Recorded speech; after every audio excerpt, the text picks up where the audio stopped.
جو بندہ رمضان کو واقعی نیکیوں کے سیزن کے طور پر لگانا چاہتا ہے تو وہ یہ کام اس کے لیے کرنا انتہائی ضروری ہے کہ رمضان کی مصروفیات اور عید کی مصروفیات سے پہلے ہی وہ نمٹ لے۔ کیا مطلب ہے اس کا؟ رمضان میں جو راشن واشن یا جو ایسی چیزیں جو گھر کی ضروریات ہوں وہ، اور عید کے لیے جو شاپنگ، کپڑے لینا، سلوانا وغیرہ، ان سب چیزوں سے پورے کنبے، پورے خاندان کی ساری چیزوں سے ابھی فراغت حاصل کرے۔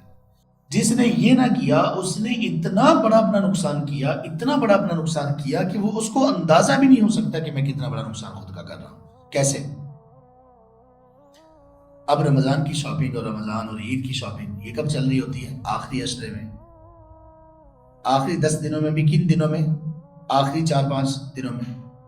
اور آخری 4-5 دنوں کے کس وقت میں یہ چل رہی ہوتی شاپنگ وغیرہ؟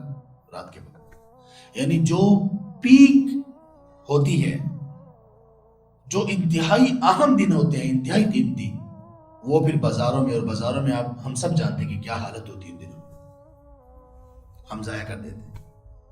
یہ دن ہے ابھی، جس نے جو کرنا ہے ابھی کر لے، اور اگر کوئی نہیں کر سکا، اللہ کی قسم آپ عید کے موقع پر آپ اور آپ کے بچے جو پہلے سے سلے ہوئے آپ کے سوٹ ہیں صاف ستھرے، وہ آپ پہن لیں۔